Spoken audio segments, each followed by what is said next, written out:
السلام علیکم دوستو، ذرا تصور کا سفر کریں۔ ایک ایسی سرزمین جہاں دور دور تک صرف ریت ہی ریت ہو، جہاں تیز دھوپ ہو، پانی کم ہو اور زندگی سخت ہو۔ یہی وہ سرزمین ہے جزیرہ نمائے عرب، جہاں نبی کریم صلی اللہ علیہ وسلم تشریف لائے۔ لیکن ایک اہم سوال ہے، کیا ہم سیرت النبی صلی اللہ علیہ وسلم کو صحیح طرح سمجھ سکتے ہیں اگر ہمیں یہ نہ معلوم ہو کہ آپ صلی اللہ علیہ وسلم کے ارد گرد کا ماحول کیسا تھا، وہاں کے لوگ کون تھے، ان کے قبائل کیسے تھے اور وہ کہاں سے آئے تھے؟ آج کی ویڈیو میں ہم یہی سب جانیں گے، اسلام سے پہلے کے عرب، ان کی سرزمین، ان کی ہجرتیں اور ان کے قبائل کی مکمل کہانی۔ سب سے پہلے بات کرتے ہیں عرب کی سرزمین کی۔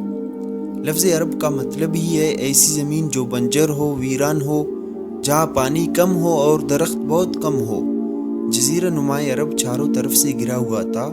مغرب میں بحر احمر، مشرق میں خلیج عرب، جنوب میں بحر عرب، شمال میں شام اور عراق کے علاقے۔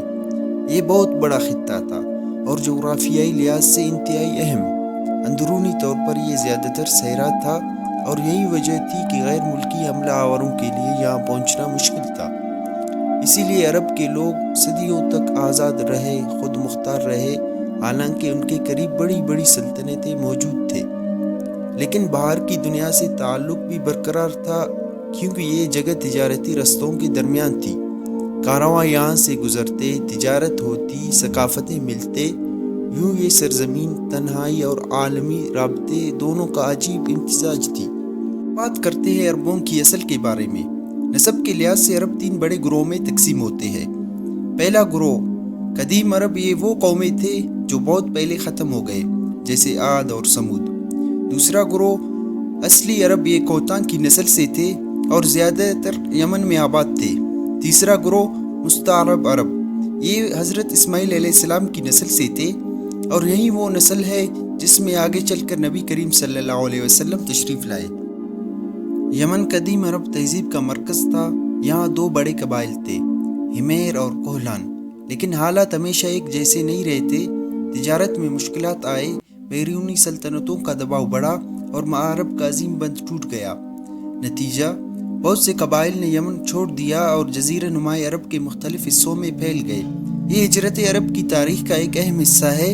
مثلاً اوس اور خزرج مدینے میں آباد ہوئے، خزاعہ مکہ میں، غسانی شام میں اور ازدی قبائل عمان میں۔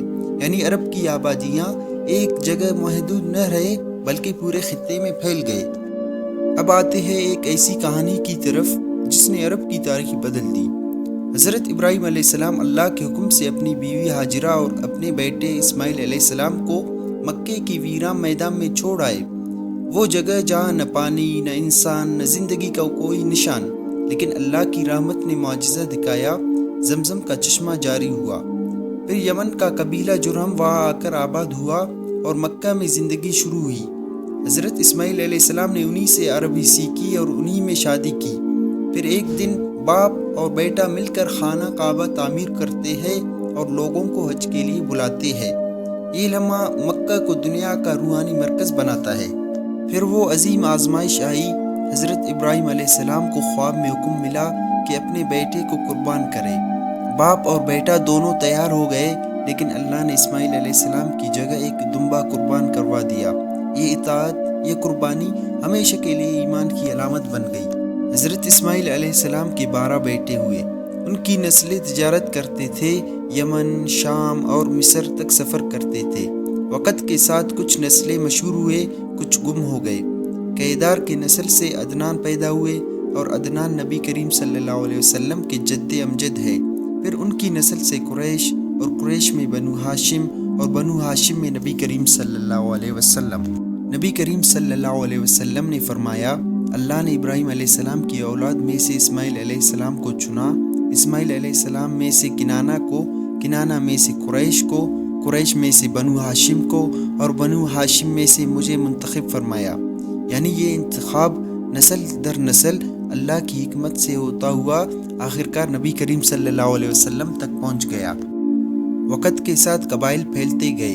بنو تمیم صحرا میں، ثقیف طائف میں، حوازن مکہ کے قریب، بنو اسد عراق کے قریب اور قریش مکہ میں۔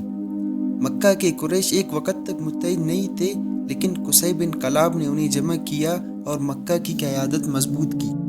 دوستو، جب ہم یہ سب سمجھتے ہیں تو ہمیں احساس ہوتا ہے کہ اسلام کس ماحول میں آیا۔